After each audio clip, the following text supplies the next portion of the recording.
En Dinamarca llamaron urgentemente a los reservistas tras detectar drones rusos en el espacio aéreo. A los civiles que anteriormente sirvieron en el ejército danés se les ha pedido que se presenten al servicio militar lo antes posible.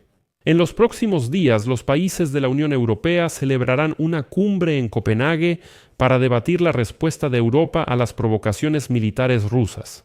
Las posturas de los europeos aquí son distintas. Algunos dicen que ya es momento de derribar todo lo ruso que entre ilegalmente a países de la OTAN. Otros, como el presidente de Finlandia, Alexander Stubb, aseguran que no hay que derribar nada, sino tener paciencia y simplemente escoltar a los aviones rusos en su espacio aéreo.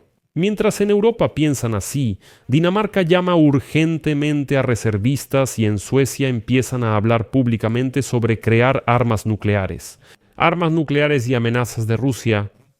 En Suecia se desató un debate sobre si Suecia debería intentar nuevamente obtener una bomba nuclear por su cuenta o junto con sus aliados de la OTAN. Pues esta va a ser un spoiler. Suecia durante la Guerra Fría casi consiguió armas nucleares, así que no se descarta que ciertos desarrollos hayan quedado. Me llamo Alexei Pechi. Antes de empezar a discutir este tema, les recuerdo que en este canal de YouTube publicamos reportajes analíticos diarios sobre eventos mundiales para que estén informados de todas las noticias. Por eso les recomiendo suscribirse a este canal de YouTube, denle like y por favor escriban un comentario largo y detallado bajo este video. Eso ayuda mucho a que el video se difunda en YouTube. Además, les recomiendo suscribirse a mi canal de Telegram Pechi News. El enlace está en la descripción de este video. Ahí publicamos noticias de última hora en cuanto las recibimos. Entonces, hay varias noticias en Europa sobre cómo la Unión Europea está lista para responder a las provocaciones militares de Rusia. En Dinamarca, los reservistas fueron llamados urgentemente al servicio debido al descubrimiento de drones rusos en el espacio aéreo del país, que cada vez espían más los objetivos militares daneses. A los civiles que sirvieron en el ejército danés se les pidió presentarse al servicio militar lo antes posible. Se señala que los incidentes ocurrieron poco antes de las cumbres de la Unión Europea, que se celebrarán en Copenhague. Incluso el exanalista principal del Servicio de Inteligencia Militar de Dinamarca, Jacob Karsbo, declaró que una convocatoria tan urgente de reservistas es inusual y demuestra que el país se encuentra en una situación completamente extraordinaria que requiere medidas de emergencia. Él relacionó la convocatoria de reservistas con la próxima cumbre de la Unión Europea, que se celebrará en Copenhague el 1 de octubre. Y aquí les recuerdo que en las últimas semanas en el cielo de Dinamarca ya se han visto varias veces drones rusos, incluso sobre la base aérea más grande del reino y varios aeropuertos. En Copenhague, por esto, los vuelos civiles se suspendieron temporalmente. La primera ministra de Dinamarca, Mette Frederiksen, calificó el incidente como el ataque más grave a la infraestructura más importante de Dinamarca e informó que se está llevando a cabo una investigación. El 28 de septiembre Dinamarca prohibió drones civiles en su espacio aéreo. Hasta el 3 de octubre explicaron que esto era para garantizar la seguridad antes de la cumbre de la Unión Europea en Copenhague. Además, se declaró que si alguien lanza drones, incluso podría enfrentar prisión por ello. En este contexto, Alemania, Francia y Suecia enviaron ayuda militar a Dinamarca, incluyendo personal militar, medios para combatir drones y sistemas de radar. Y la OTAN envió a las costas del reino la fragata alemana Hamburgo.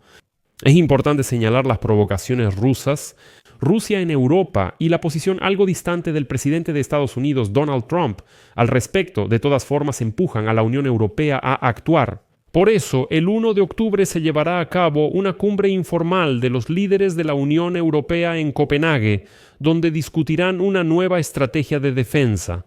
En la llamada Cumbre de Capacidades Militares de la Unión Europea, se prevé discutir la creación de un muro de drones para detectar, rastrear y destruir drones rusos, así como proyectos para responder rápidamente a la invasión de aviones en el cielo de Europa. Pero, ¿saben? Aunque es fácil reconocer el riesgo por parte de Moscú, es mucho más difícil llegar a un acuerdo sobre cómo responder en la Unión Europea, que está dividida por prioridades tan contradictorias. Algunos proponen derribar aviones rusos, mientras otros rechazan la idea por considerarla una escalada. En la OTAN declararon que se están preparando para reforzar las reglas de uso de la fuerza contra Rusia. Se trata de pasar de una misión de patrullaje a un sistema completo de defensa aérea. Esto permitirá derribar aviones rusos que violen el espacio aéreo. Actualmente, los escuadrones de patrullaje aéreo están destinados principalmente a escoltar aviones militares rusos que invaden el espacio aéreo de los aliados, excepto en los casos en que representen una amenaza militar evidente. Aunque en realidad no está claro cómo determinar eso. En la OTAN afirman que actualmente si un avión ruso entra en Estonia, el escuadrón de patrullaje solo debe escoltarlo y decir, váyanse de aquí, no pueden estar aquí. Aunque, les recuerdo, los MiG-31 que entran en el espacio aéreo de Estonia, de hecho, son portadores de misiles Kinzhal. ¿Cómo se puede identificar si va a lanzar ese misil o no? Y ahora en la alianza dicen que ya no basta con escoltar a los aviones rusos, sino que hay que derribarlos de inmediato. Si entra al espacio aéreo y no responde a la advertencia, lo derriban. Les recuerdo que los aviones rusos sobrevolaron Estonia durante 12 minutos, que es bastante tiempo, pero el presidente de Finlandia, Alexander Stubb, declaró que él personalmente no dará la orden de derribar aviones rusos, incluso si entran en el espacio aéreo de Finlandia. Dice que es mejor simplemente quedarse callado para no provocar un conflicto. Conviene escoltarlos y pedir a los rusos que se retiren, entre otras acciones. A los líderes de la Unión Europea en Copenhague les será difícil equilibrar contener a Rusia y evitar una guerra, considerando la postura de Donald Trump. Porque Donald Trump básicamente dice la OTAN debe derribar aviones rusos. Pero si los apoyaré en esto no se sabe. Aquí quiero señalar que en conversaciones privadas los funcionarios europeos hoy de hecho advierten sobre el riesgo de un momento como el de Fernando. El momento de Fernando ocurre cuando una escalada repentina puede llevar al continente a la guerra, como tras el asesinato del exduque en 1914. Ahora, en los pasillos del Consejo Europeo, muchos están hablando precisamente de esto. Escuchen, quizá debamos actuar con cautela para evitar el momento de Fernando. Y mientras en Europa la posición sigue siendo inestable, Suecia decidió actuar por su cuenta y seguir adelante. Por temor y amenazas de Rusia, en Suecia empezaron a discutir la creación de sus propias armas nucleares. En el país se encendió el debate sobre si Suecia debería intentar nuevamente obtener la bomba nuclear. Por su cuenta o con aliados de la OTAN, Jimmy Åkesson, líder de demócratas suecos de quien depende la coalición gobernante, fue de los primeros en interesarse por esta idea. Después, Robert Dalshaw es un investigador del Instituto Nacional de Investigaciones de Defensa de Finlandia.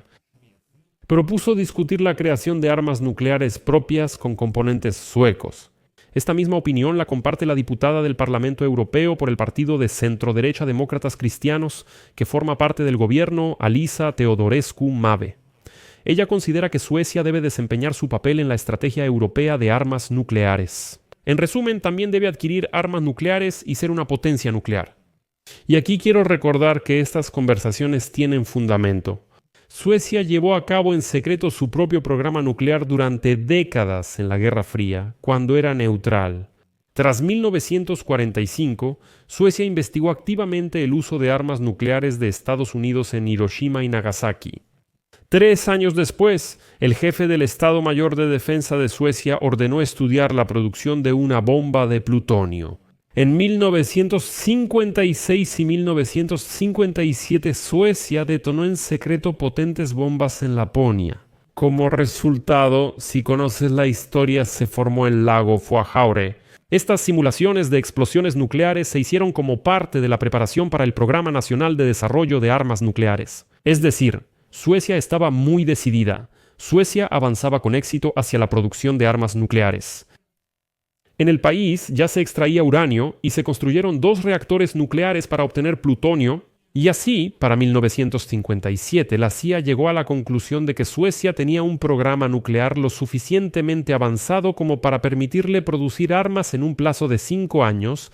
A mediados de los años 60, cuando según las estimaciones al país le quedaba solo medio año para crear una bomba nuclear, el proyecto empezó a decaer. Debido al movimiento antinuclear de la sociedad, a los gastos colosales, pero sobre todo a las garantías secretas de seguridad por parte de los Estados Unidos de América. Y ahora los suecos han empezado a hablar sobre la reactivación de su arsenal nuclear. En realidad, sobre un segundo intento de crearlo. Y cuando empiezan esas conversaciones, eso indica que, bueno, ya saben, hay cierta quizás desconfianza hacia los actuales Estados Unidos de América y que solo cuentan con sus propias fuerzas. Bueno, aquí, como se dice, Rusia con su agresión puede terminar organizando un gran puercoespín justo en sus propias fronteras. Para Putin todo va según el plan. Dejo puntos suspensivos. Escriban su opinión y conclusiones en los comentarios. Suscríbanse al canal, activen la campanita y no olviden dejar su like. Eso es todo, cuídense, adiós a todos.